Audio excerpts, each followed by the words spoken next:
Welcome back, everyone. It's been a long time since I have recorded a video for YouTube specifically, but yeah, the last weeks were a little stressful, so I haven't streamed as much, but I played a few rounds on my own. And specifically, I played 94 I will give you the deck as I always did when I did the videos, but I'm not sure whether I changed the deck after playing the game or not. It should be close enough though. And we are on Cliff, a map that I famously despise a lot and vowed to never play, but I kind of changed my stance and now I am playing it if I get it. I still don't like the map, just to be clear, because the blue side is just giga gimmicked by this stupid lake here. But I still want to see whether I can make the map work, first of all. And second of all, as you can see, I am not on a side that has a stupid lake. So I decided to play it out. My enemy is playing first Cav. Enemy being... well, game is lagging. Okay, never mind. Everything's fine. Yeah, enemy is a monkey. He is a very high ranked player. And first Cav is probably a very high A tier division. I think it's, at least for tournaments, it's basically probably one of the best divisions in the whole game, because it gets through bans almost all the time, and all the divisions that are stronger than it get banned. But I don't dislike the division because it has very clear downsides. And I think first Cav is a very well done division because you have very good strengths, but also very harsh trade-offs, like limited infantry, no cheap light tanks, no good AA. Yeah. So, but talking about 94 which is first Cav has been out for a little bit now, of course, but 94 is a fairly interesting division, considering it's, you know, another Soviet Guards division, which there isn't that much Eugene can do, to be fair with them. But it has this interesting combination of the mechanized assets and the air mobile assets, I guess. So the ones in the helicopters, which all have shock, which is not very good after the buffs, which is why I take like 3 cards of them. Well, one card is, you kind of have to take it because it's the large HP squad. Then I also take the Metis and the RPG7 guys because, well, I mean, the RPG7 guy has the RPG7 VL, which is the very good AT launcher, and shock, and the sniper rifle, DMR, sorry, for 7 men. And the Metis squad, I think you get 1 more at double vet than if you would take the standard Metis squad, so that's my idea why I take it in the helicopters. And they obviously also have shock. It is a bit slow in the opener though, the division overall that is. But of course you can take the helicopters to kind of alleviate this issue a little bit. They are not recon deployed though, or airborne forward deployed. So still we need some time to get to the front, but luckily first Cav also isn't particularly fast, though they do have some decent recon forward deployed with the recon squad with the Dragon 2. I think that's the Cav scouts, and they also gets the aero scouts in helicopters if he takes them. Like I honestly don't remember whether he took them or not. So I also start with a fighter, of course, because like I assumed that people would be wary of the helicopter opener for 94 because I mean that's kind of the point of the division. So I definitely wanted to start with a MiG-29. Overall, let's quickly at least look at the deployment. So I have 2 of those very cheap commands going to capture the map. Only very light defenses on the flank because pretty much nobody ever attacks on this flank. Especially early game and even late game, it's very rare to see big attacks because it's just one zone. Then 2 pairs of RPG7 and Metis. Also already spotted a Phantom there, so I knew that I was right in buying the fighter. So 2 pairs of those infantry squads going for the center points, Boris and Dimitri. Then I have those GSR recon squads spread around on to the left and to the center. BMP-1 for this side because I wanted to have the extra firepower of the BMP-1. Recon helicopters, of course, and then some defensive deployments with Plymia and Conquerors going to the left and to the center. Yeah, and he did in fact not take the aeroscout in the helicopters. That's good to know. But yeah, taking this area is very important because if you take those high rises, like it's basically over for your enemy. Like they will just not have a chance to get back in here. Now, his recon did get here super fast. I did assume that my my helicopter infantry would get here faster, but it didn't. I didn't engage his Phantom because I didn't want to engage 1-to-1 because it's, well, I mean, WARNO air is just literal RNG, so of course, you know, I wanted to wait for a second fighter for the RNG to be more in my favor by sheer numbers. Well, I mean, takes some time, and it finally hit. How many was that? I can't count. Wait. 9 missiles. Okay, yeah. It's hard. 12 minus 3 is a hard calculation, apparently. But I killed the Phantom at least, so even though, of course, I had to invest into double fighter, I did kill one of his fighters, and as I said, the air defense is one of the downsides of the division. Oh, I also forgot about the route I deployed here, by the way. Sorry for that. Pretty good AT gun. It's like a Rapira, but it has a better... It has the same missile, but a better gun. Has more range and more accuracy, and I think also more pen, which makes it very good in my opinion. And yeah, well, the center didn't go too well because the RPG-7 guys here got wrecked. I killed his command though, at least. RPG-7s probably got wrecked by the CEV. CEV also a very strong unit for first cav because it's the only CEV of the Americans that also has smoke. But yeah, so I wasn't able to push through to those buildings here, but I was able to hold my position at least for now. Kill one of the Bradleys here. I think this is one of the Bradleys that you get with the Stingers. CEV unfortunately showed itself again and instantly killed my my Concourse. Bought in a bomber already now because, yeah, well, you know, as I said, weakness is air. So those bombers also seem to dive if you have the guns on. So if you didn't know, there was a big problem with the tornado bombers, which, as far as I know, also hasn't been fixed. They are high altitude bombers, but if you have the gun turned on, they will dive for the target. So you always have to turn off the guns on your tornado bombers so that they actually can use their high altitude advantage. And you probably should do the same for those SU-17s, because as you saw, they also tend to dive. But I got the kill on the engineers and the CEV here. 2 very important kills, especially the engineers. Well, I mean, the CEV is also important, to be fair, but the engineers are the ones with the recoilless rifle, which are just so strong right now. They were already extremely strong before the shock buff, and with the shock buff, they have just gotten even better.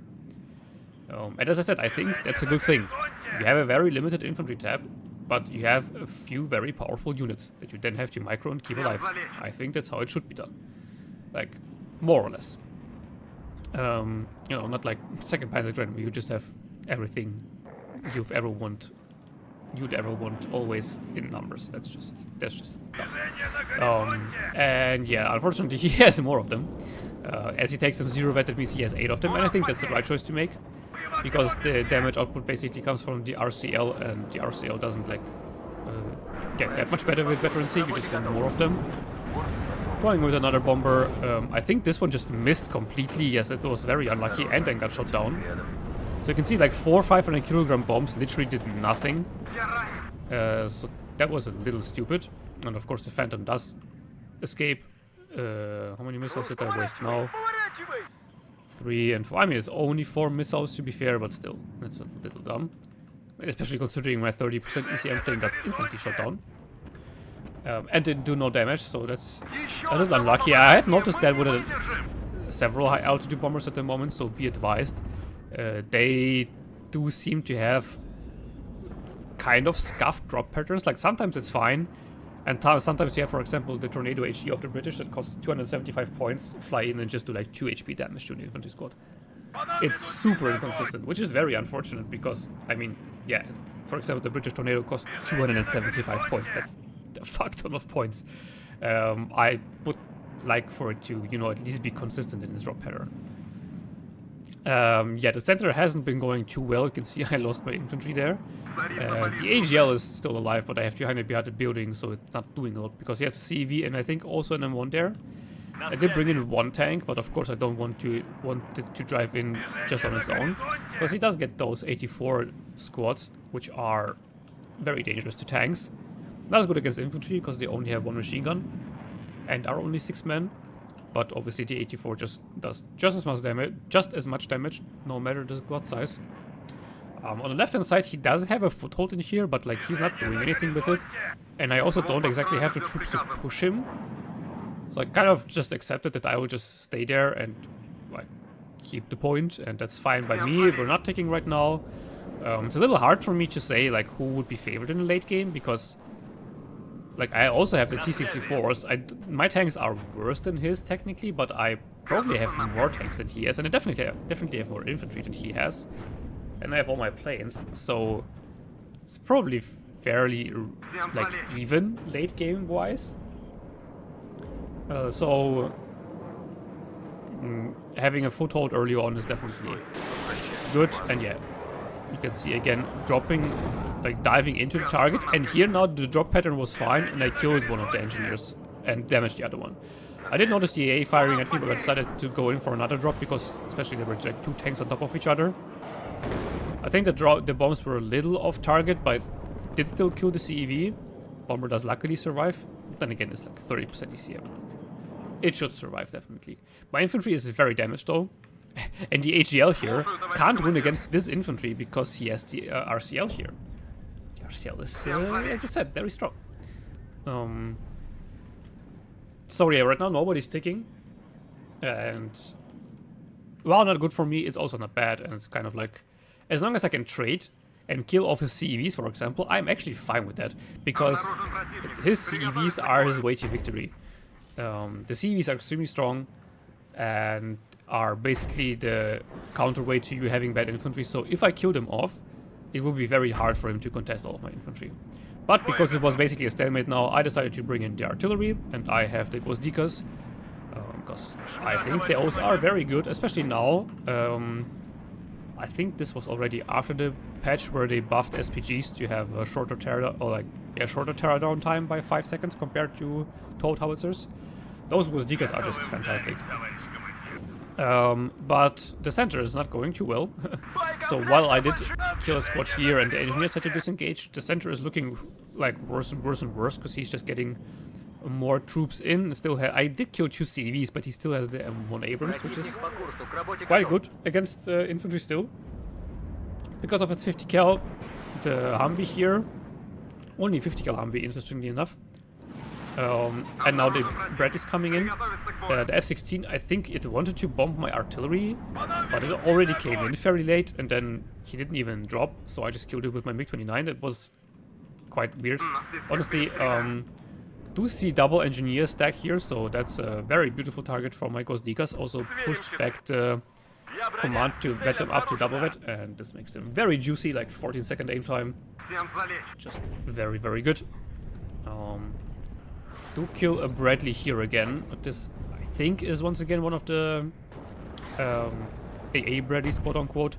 Loses BMP2 here, probably with the squad still inside here. That was very bad, and yeah, now he has 2 M1s here and the Brad.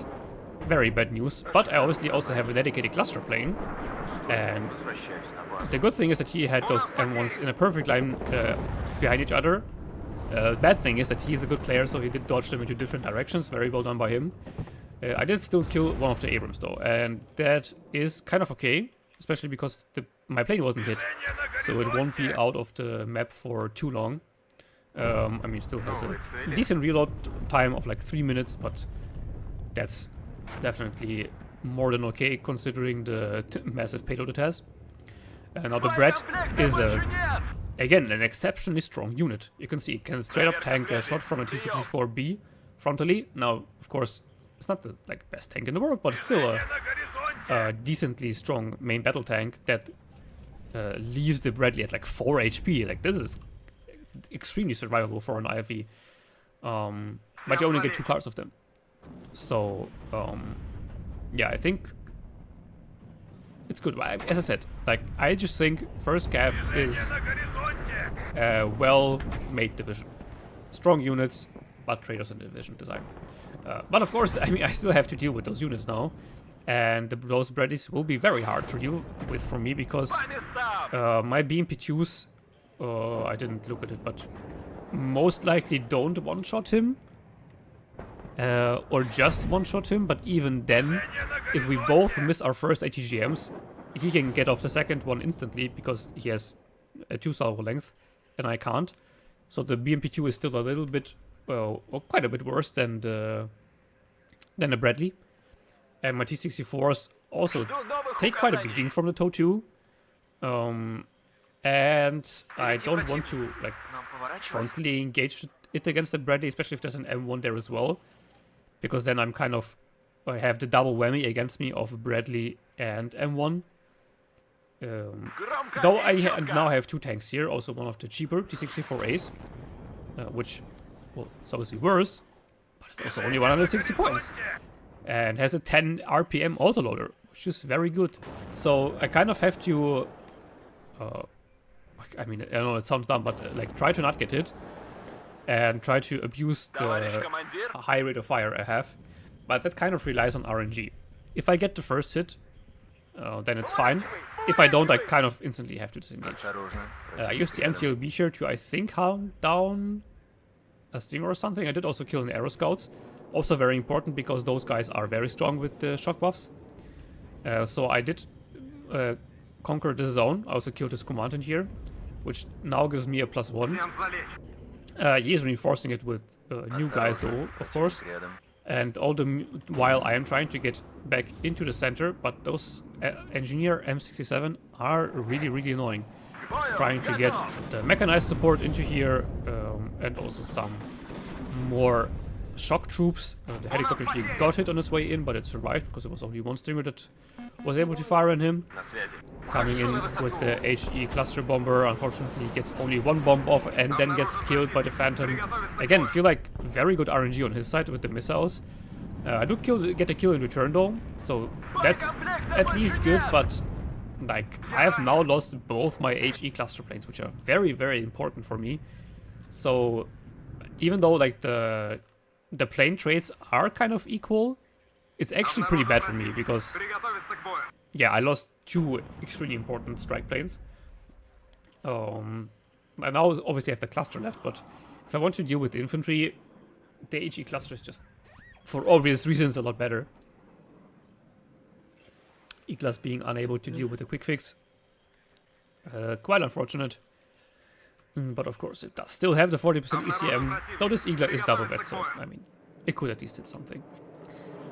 I do take those in the helicopter. So those are the helicopter deployed Eaglers because they get the free wet, and I feel like the free wet is very helpful on manpads. And as far as I'm aware, they aren't actually more expensive than the zero wet Eaglers. Of course, they are quote-unquote more expensive because you have to take them in a helicopter, but as long as the helicopter doesn't die, you do get the money back. So I think that's a perfectly fine trade. Now, unfortunately, I do fly my MiG-29 over his ANet, and his ANet is now a lot better than it was before, because he did realize that, you know, I'm trying to bomb him into the shitter. So the MiG-29 did die, not without killing his Phantom though, so that is a fine trade. Like, the painful losses were just, honestly, the strike planes. This Motosuke RPG-22, unfortunately, was unable to kill the Brat because it missed 3 of its 4 AT launchers. And the Brat is just such a fantastic IFV. And here you saw happen what I mentioned before. The Brat missed the BMP-1, BMP-1 missed the Brat, but now the BMP-1 has to repair, the Brat doesn't have to repair, and the Brat kills the BMP-1. Put the artillery on the Brat. He reacts very fast though, so he is able to disengage. He's very stressed, so he can't attack me again, but I didn't get the kill, and it's quite unfortunate. BMP-2 dies in the center, Bradley SFV also dead once again, so I'm getting rid of the Bradleys, but unfortunately only of the worst ones, not of the Brats, and the Brats are the ones that I really want to get rid of. And he is taking again, having pushed me out of the zone now, can also see I don't have a lot of stuff left. And now he does actually counter battery me. With his... I don't think he took the laser guided howitzers. I think he just has the normal M109s. And he actually kills the Gwozdika.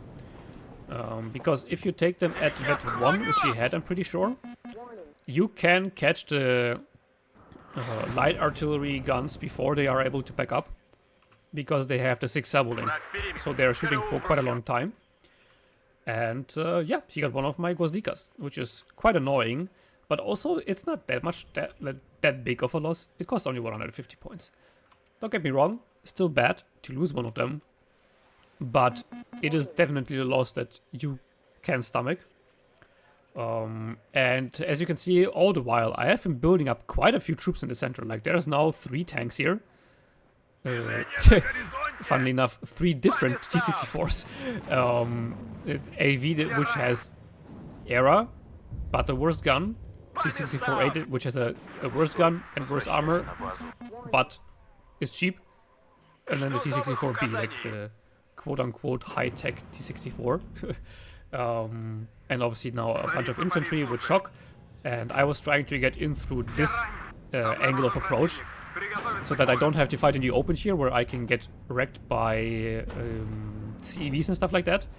But where I can engage infantry on infantry against the aero scouts here and use my shock. It's not, I don't have a shock advantage, of course, because he also has shock, but still, I have more troops. He did also take the HE groups. I'm not sure where this is worth it. I did kill them off quite easily, and they are strong because they have double law 80, but do you really need them in this division? Like, first Cav isn't struggling against tanks, they're struggling with dealing with too much infantry, so I'm not sure. I did also deploy a T-64A into the forest here, because, for example, the aero scouts, I mean, they will shoot their law, and then they will do, as you can see, like 2 damage, and that's it. And together with the Motor Strelki and the T-64, I can actually endanger his M1 in the forest here quite heavily, and push out his infantry. Now I also have a bomber coming in, but I lost line of sight on the command M1, so I didn't want to waste it exactly. I still have the one Gwozdika left, going after the infantry squad here, but I think it's already dead anyway. Now I have a problem of facing a mod, and the mod is, I mean, it's honestly overpowered, but hey, I mean, again, one of those units in first Cav that is objectively overpowered, but fine in the context of the division. He is going for my artillery once again, and yeah, this was the moment where I kind of realized that, okay, yeah, I am in fact not able to dodge his counter battery if I make the full barrage. But, luckily, I do have 2 cars of Gwozdikas, so that meant that I could rebuy 2 of them later when I have the points for them. I am pushing him out of the forest, like I killed both of his infantry squads. He noticed that, and that's why he retreats his command M1, but I do have my cluster circling in the back still, so once I actually noticed this happening, I should put my cluster on the target and kill him. T-64A in the center does die to the Apache, probably? Well, sorry. To the Apache or to the Bradley. But the cluster plane is going in. It did get hit, but it did get a kill as well. I did send the rocket plane after the Apache, and I'm not sure whether I got it or not. Because the Apache here is still alive, but I might have sent it after another helicopter here. Or I sent it after the Apache and it was just a horrible failure. That is definitely also a thing that could have happened. But yeah, now I only have 2 tanks left here. Both are low HP. This one is actually routed, so it literally can't do anything.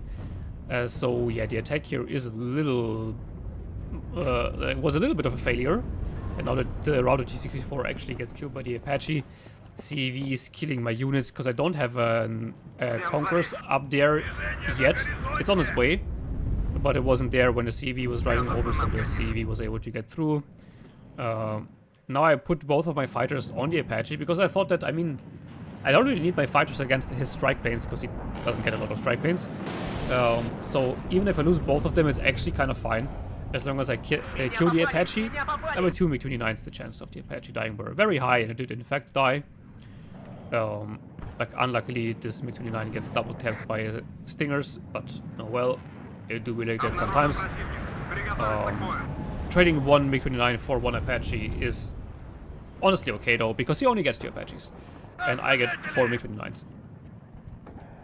Did go for the Borussia. I guess something spotted it, or maybe it fired at the Apache at some point. I don't think he kills it, but yeah, it's now also routed. So kind of everything is just being constantly routed. Another engineer M67, so yeah, you can see those are just really annoying because they are everywhere all the time. The stupid bread that I wasn't able to kill with my unit because it missed 3 AT launcher shots, also being rather problematic. A double vet, the autocannon is just such a massive pain in the ass to deal with. I do at least have the T-64 to deal with the engineers here, and then you can also deal with the Bradley at this range. I will just need to spot him. But I was able to get a command into the center, into this corner, so I have fully captured the zone and am taking at a +1 again. Infantry here though is low HP, and also the Metis unfortunately missed the shot on the warrior, so that one is still alive. But I have captured the center. This T-64 dies once again. I think I died to a Bradley somewhere here, which is pretty annoying because the T-64 AV is a decently strong tank.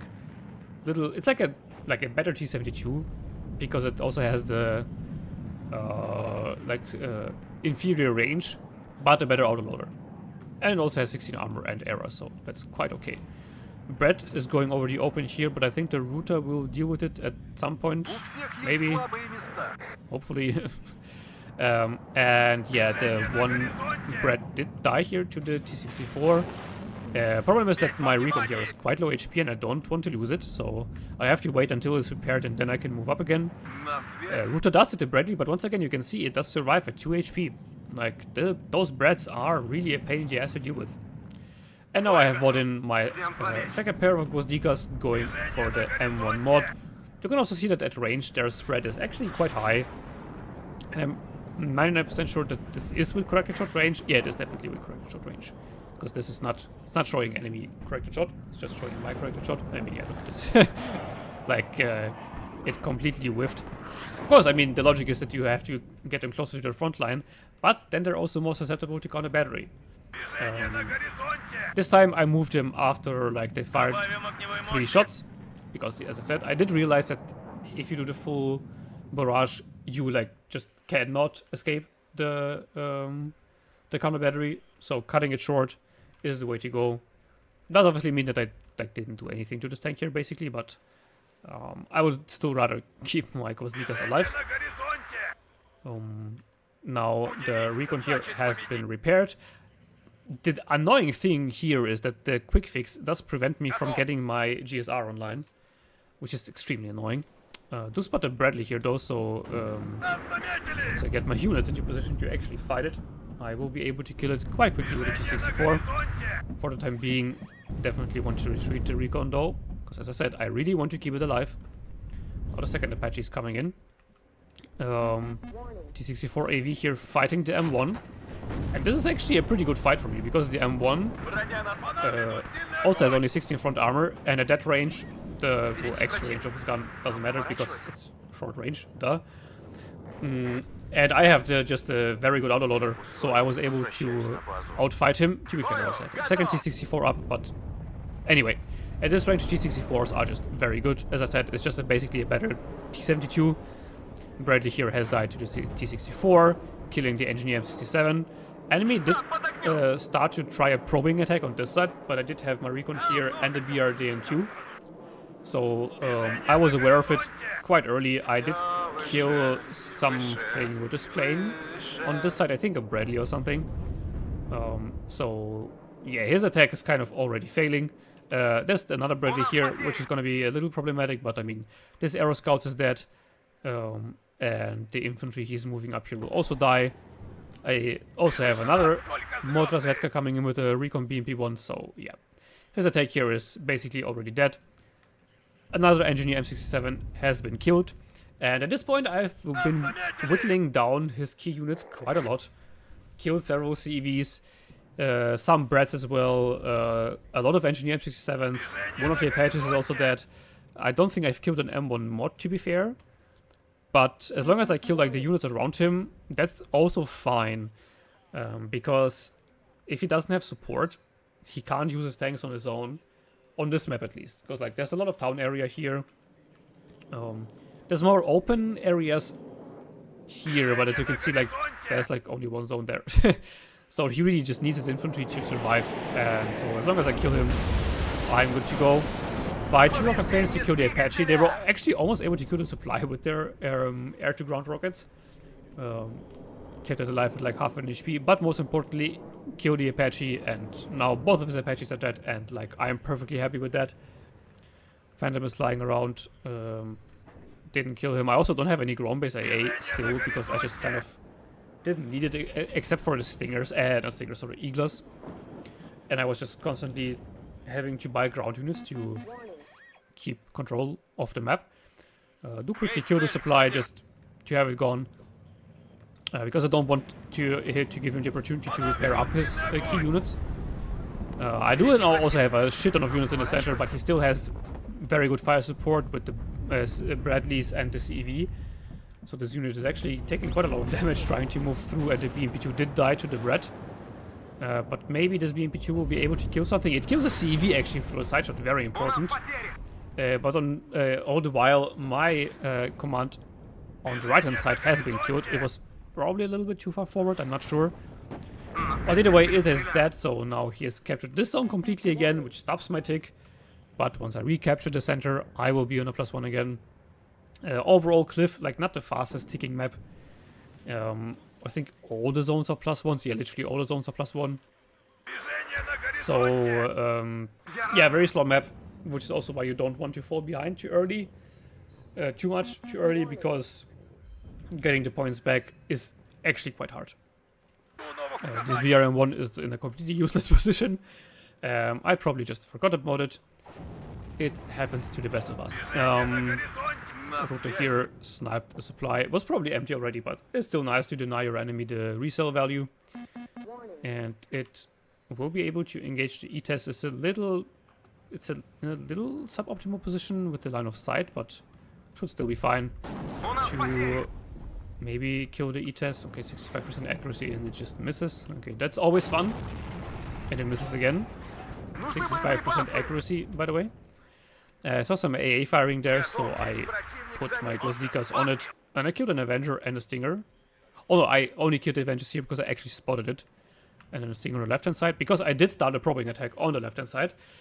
Because I also remembered that, well, hold on, you know, First Cav is a division that kind of wants to play narrow, so why am I playing into this? Like, I can play narrow, don't get me wrong, but I'm a division that also can play wide, so I might as well use that advantage and attack on this side.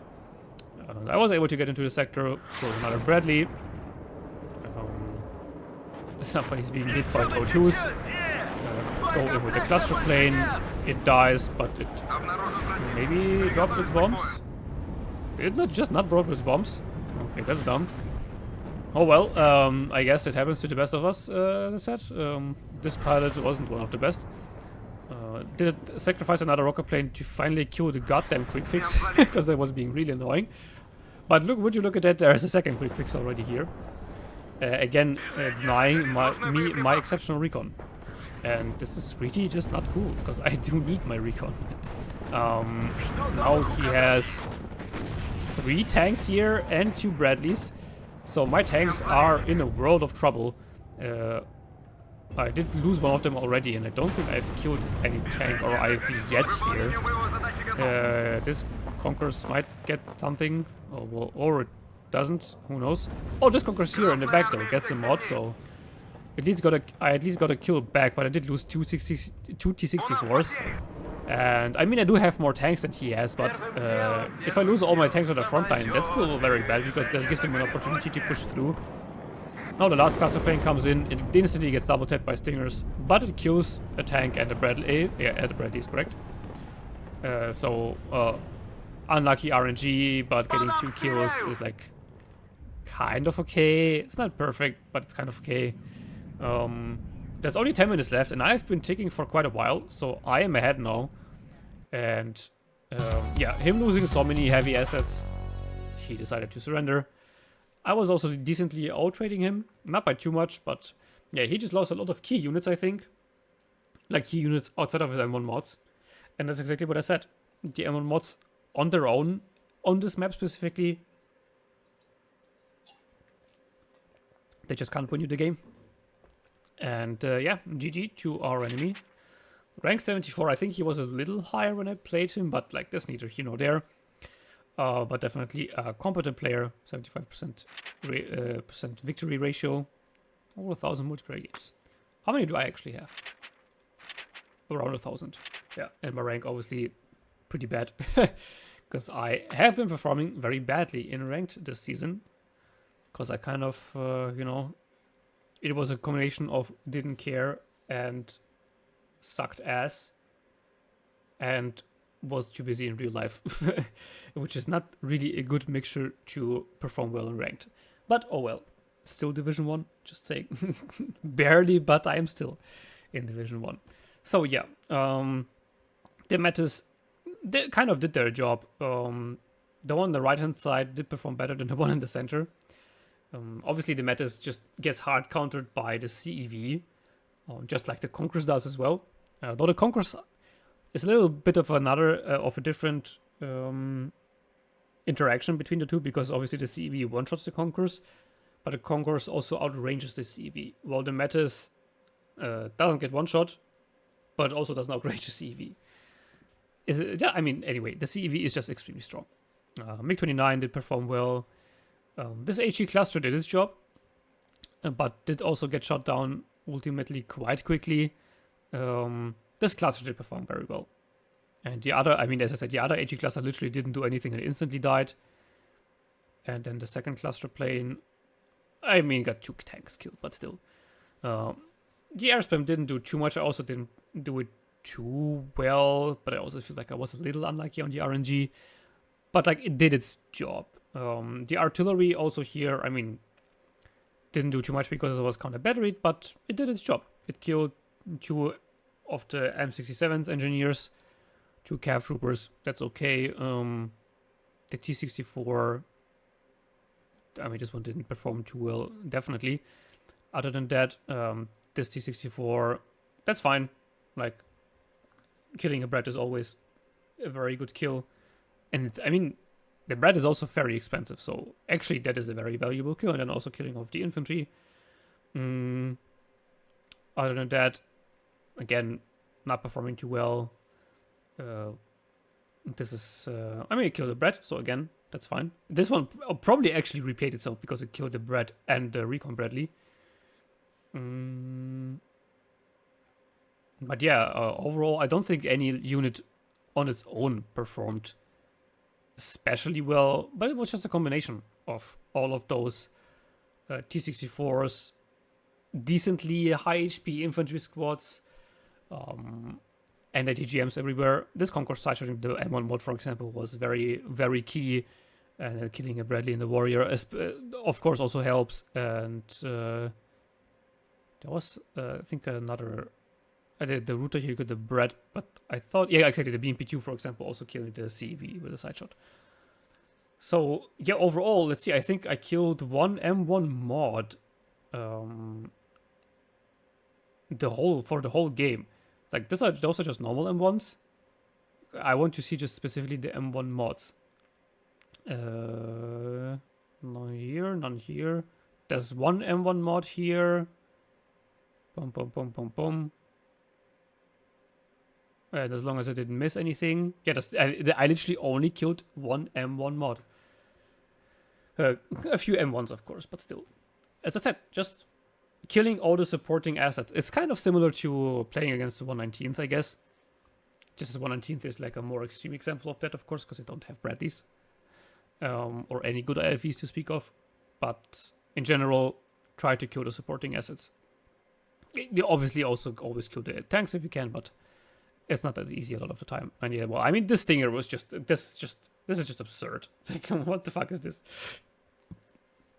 Like, Stingers are probably one of the best AA pieces in the whole game, bang for a buck.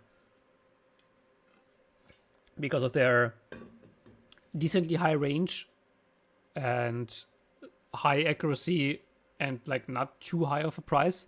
Because the Mistral is a little, it's fairly priced, but like, it costs quite a lot more and has 2 days availability, while the Stinger still gets the 8 availability, and then still has the good accuracy and good range. So yeah, this is just absurd. Half the Soviet Air Force died to one fucking Stinger, but it do be like that sometimes. And yeah, well, the M1's really doing numbers on me. Apaches, of course, as well, killing the T-64s, and then also the T-64 that was routed and couldn't smoke anymore was especially painful. But that's also why I focused them quite quickly with my planes, because I knew that even if my planes die, it's gonna be worth it, because if I can't kill the Apaches with my planes, they're gonna be like a brick wall for me on the attack.